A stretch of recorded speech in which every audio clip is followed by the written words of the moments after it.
Hi hello friends, എല്ലാ കൂട്ടുകാർക്കും പുതിയൊരു റിവ്യൂയിലേക്ക് സ്വാഗതം. അങ്ങനെ നമ്മുടെ പ്രകാശൻ അങ്ങനെ ഹോസ്പിറ്റലിൽ കിടക്കാണ്, കുഴപ്പമൊന്നും ഇല്ലെന്ന് ഡോക്ടർ പറയുന്നുണ്ട്. അങ്ങനെ പ്രകാശിനെ ഡിസ്ചാർജ് ചെയ്യണ ദിവസമാവാം കേട്ടോ. എന്നാൽ ഇന്ന് ഡിസ്ചാർജ് ചെയ്താലോ പ്രകാശ എന്ന് ഡോക്ടർ ചോദിക്കുമ്പോൾ ആവാൻ ഡോക്ടർ എന്ന് പറയുന്നുണ്ടെങ്കിൽ ശരി, മോനോടും അമ്മയോടും തന്നെ ഒന്ന് കാണാൻ പറയാൻ വേണ്ടി ഡോക്ടർ പറയാണ്. അങ്ങനെ നമ്മുടെ ബില്ലും കാര്യങ്ങളൊക്കെ പ്രകാശിന്റെ കൊടുക്കുന്നുണ്ട്. വിക്രം ഞെട്ടിപ്പോകാം കേട്ടോ. ബില്ലെന്ന് പറഞ്ഞാൽ വലിയൊരു എമൗണ്ട് ആണ്. 10-30,000 രൂപ ബില്ലായിട്ടുണ്ട് കേട്ടോ. 2 ദിവസം ഹോസ്പിറ്റലിൽ കിടന്നപ്പോൾ തന്നെ. ഇത് എങ്ങനെ അടക്കുമെന്ന് അമ്മമ്മയോട് ചോദിക്കുകയാണ്. എൻ്റെ അടുത്ത് ഒന്നും ഇല്ലടാ അമ്മ, അവിടെ കഴുത്തി കിടക്കണം, ആ മാല ഒന്ന് ഊരിത്താ എന്ന് വിക്രം പറയാണ്. ഈ മാലയോ? ഇത് നീ വിചാരിക്കുമ്പോൾ സ്വർണ്ണമാല അല്ലടാ, ഇത് കല്യാണമുണ്ട്, പ്രകാശം വാങ്ങിച്ചതാ, 19 രൂപയുടെ മാലയായത്.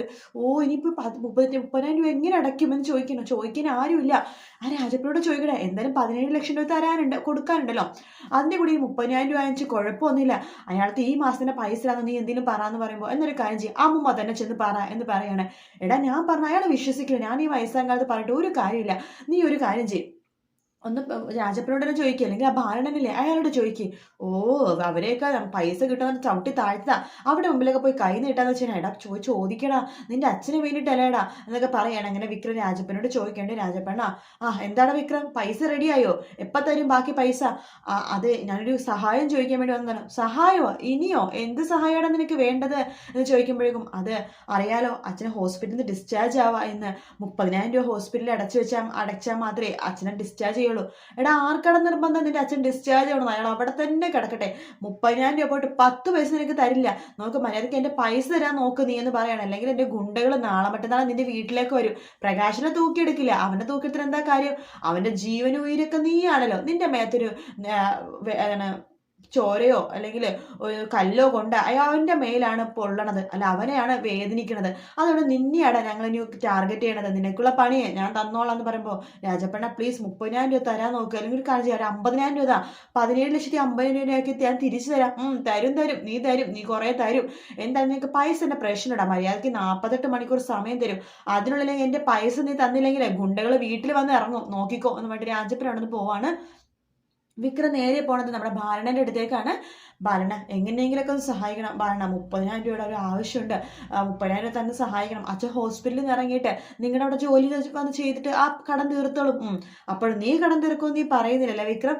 അച്ഛൻ പണിയെടുത്ത് പൈസ ഉണ്ടാക്കി അത് കടം തീർത്തോളം എന്ന് നീ പറയണത്. 30,000 രൂപ എൻ്റെ അടുത്തില്ല വിക്രം എന്ന് പറയാണ്. ബാലണ, നിങ്ങളുടെ അടുത്ത് ഉണ്ടാവും. എന്തിനാ ബാലണ ഇങ്ങനെയൊക്കെ പറയണത്? ഒന്ന് നോക്ക് ബാലണ.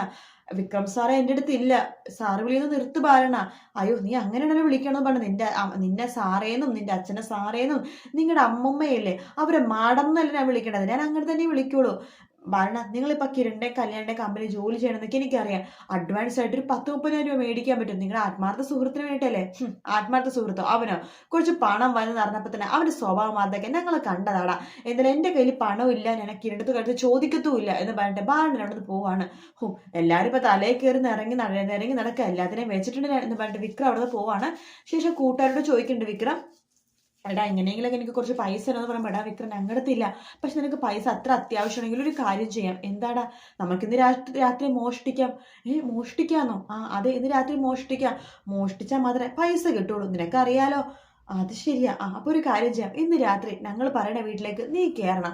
ഞങ്ങളുടെ സഹായം ഉണ്ടാവും, നീ വേണം മോഷ്ടിക്കാൻ കയറാൻ. അത് പിന്നെ അളിയ, അതൊന്നും പറഞ്ഞിട്ട് പറ്റില്ല. നിനക്ക് പൈസ വേണമെങ്കിൽ ഞങ്ങൾ തരാം. 30,000 അല്ല, അതിന് ഇരട്ടി പൈസ നിനക്ക് കിട്ടും. എന്താ, അത് മതിയോ? അല്ലെങ്കിൽ നാളെ രാവിലത്തേക്കുള്ളിൽ ആരും നിനക്ക് പൈസ തരാൻ പോണില്ല. ശരി, എന്നാൽ അത് മതി എന്ന് വിക്രം പറയാണ്. അങ്ങനെ മോഷ്ടിക്കാൻ വേണ്ടി ഇറങ്ങുന്നുണ്ടെങ്കിലും പൈസ ഒന്നും വിക്രത്തിന് കിട്ടുന്നുണ്ടാവും. മോഷ്ടിക്കാൻ ഇറങ്ങുന്നുണ്ടെങ്കിലും വിക്രത്തിന്റെ പോലീസുകാരൊക്കെ പിടിക്കുകയാണ്. അങ്ങനെ വിക്രം വിചാരിക്കും തന്റെ ജീവിതം നശിപ്പിച്ചത് ആ കിരണും കല്യാണിയും ആ ദീപ എന്ന് പറഞ്ഞവർ ചേർന്നവരും കൂടിയിട്ടാണ്. അതുകൊണ്ട് അവരില്ലാതാക്കണം, അത് മാത്രമേ തന്റെ ഉദ്ദേശമുള്ളൂ. ഇനി പണത്തിന്റെ പുറകെ നിന്നിട്ട് ഒരു കാര്യമില്ല. പണം ഉണ്ടാക്കാൻ പറ്റില്ല, അധ്വാനിച്ച് ഉണ്ടാക്കാനുള്ള ശേഷിയും തനിക്കില്ല. അതുകൊണ്ട് കിരണിനെ എങ്ങനെയെങ്കിലും ഇല്ലാതാക്കണം എന്ന് പറയണം.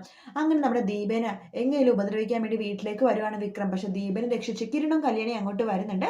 ആ സമയത്ത് വിക്രം പറയണ്ട, നോക്കിക്കോ തള്ളേ, നിങ്ങളുടെ മുമ്പിൽ തന്നെ ഈ കിരണിനെ ഞാൻ ഇല്ലാതാക്കും. ഇവരുടെ ചിതയ്ക്ക് നിങ്ങൾക്ക് ചിത വെക്കാനുള്ള ഭാഗ്യം, തീ വെക്കാനുള്ള ഭാഗ്യം നിങ്ങൾക്ക് ഉണ്ടാകും എന്നൊക്കെ പറഞ്ഞിട്ട് വെല്ലുവിളിച്ചിട്ടാണ് വിക്രം അവിടെ നിന്ന് പോകുന്നത്. ദീപക്ക് ചെറിയ പേടിയൊക്കെ ആവുന്നുണ്ട് കേട്ടോ, എന്തെങ്കിലുമൊക്കെ ഇവർ ചെയ്യുമെന്ന് പേടിച്ചിട്ട്. അങ്ങനെ വിക്രം ഹെൽമെറ്റൊക്കെ വെച്ചിട്ട് കിരണിനെ എങ്ങനെയെങ്കിലൊക്കെ ഒരാളെ 2-3 ദിവസത്തിൽ ഇല്ലാതാക്കിയേ പറ്റൂ, എങ്കിലേ ഈ വിക്രം ആരാന്ന് അവർക്ക് മനസ്സിലാവുള്ളൂ എന്ന് വിക്രം വിചാരിക്കണം. അങ്ങനെ കിരണിനെ തന്നെ ഇല്ലാതാക്കാൻ വേണ്ടി വിക്രം തീരുമാനിക്കുകയാണ്. വേറൊന്നുമില്ല, കിരൺ ഉണ്ടെങ്കിൽ അവരിരുന്ന് ആടുള്ളൂ, അല്ലെന്നുണ്ടെങ്കിൽ അവരൊരു പെണ്ണല്ലേ, ഒരു ആടുന്നതിന് ഒരു പരിധി ഉണ്ടല്ലോ. അപ്പൊ അതുകൊണ്ട് കിരണിനെ തന്നെ ഇല്ലാതാക്കാന്ന് വിക്രം തീരുമാനിക്കുക കേട്ടോ. അതുകൊണ്ട് തന്നെ വിക്രമാണെങ്കിൽ ആദ്യത്തെ പണി കൊടുക്കുന്നത് കിരണിനെയാണ്. ആ സമയത്താണ് സരിയും വിക്രത്തിന്റെ അടുത്തേക്ക് വരുന്നത്. വിക്രത്തിനെ ഫോൺ വിളിക്കുന്നുണ്ട്. വിക്രം ഇപ്പൊ എവിടെയാന്ന് ചോദിക്കുമ്പോഴേക്കും ഞാൻ ഇവിടെയൊക്കെ തന്നെയുണ്ട്. എന്താന്ന് ചോദിക്കുമ്പോഴേക്കും എനിക്ക് വിക്രത്തിനെ കാണണം, അത്യാവശ്യമായിട്ട് ഒരു കാര്യമുണ്ടെന്ന് പറയാണ്. അങ്ങനെ വിക്രത്തിനെ സരു റോഡരികെ വെച്ച് കാണാണ്. എന്താ സരു എന്നെ കാണണമെന്ന് പറഞ്ഞത്? വിക്രത്തിന് അറിയാലോ എന്റെ ജീവിതം തകർത്തത് ആ കിരണും കല്യാണിയാണ്. അവരാണ് എല്ലാത്തിനും കാരണം. കിരണിന്റെ ജീവിതത്തിലേക്ക് കല്യാണി വന്നതോടുകൂടി തന്നെ അവൻ അല്ലെങ്കിൽ തന്നെ തലക്കനമായിരുന്നു.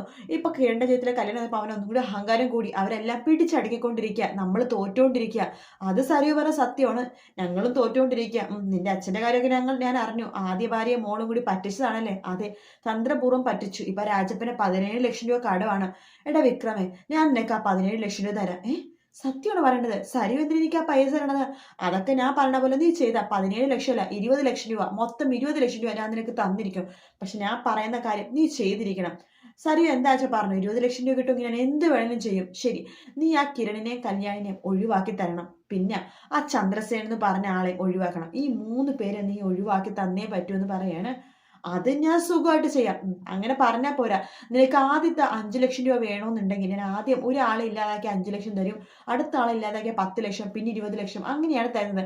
അപ്പൊ ആദ്യമായിട്ട് നീ കിരണിനെ വേണം ഇല്ലാതാക്കാനായിട്ട്. കാരണം അവിടുത്തെ നട്ടെല്ലെന്ന് പറയുന്നത് കിരണാണ്. കിരൺ അവിടെ നിന്ന് ഒഴിവായേ പറ്റൂ. പക്ഷെ ആദ്യം നീ ഇല്ലാതാക്കേണ്ട കിരണിനെയാണ്. ശരി, ഞാൻ അങ്ങനെ ചെയ്തോളാം എന്ന് പറയണം. നീ കിരണിനെ ഒഴിവാക്കി കഴിഞ്ഞാൽ 5 ലക്ഷം രൂപ നിന്റെ അക്കൗണ്ടിലേക്ക് ഞാൻ അപ്പം തന്നെ ട്രാൻസ്ഫർ ചെയ്യും. എങ്കിൽ സരി ഓർത്തോ, ഇന്നത്തെ ദിവസം തന്നെ ഞാൻ കിരണിനെ ഇല്ലാതാക്കും എന്ന് വിക്രം വാക്ക് കൊടുക്കുകയാണ്.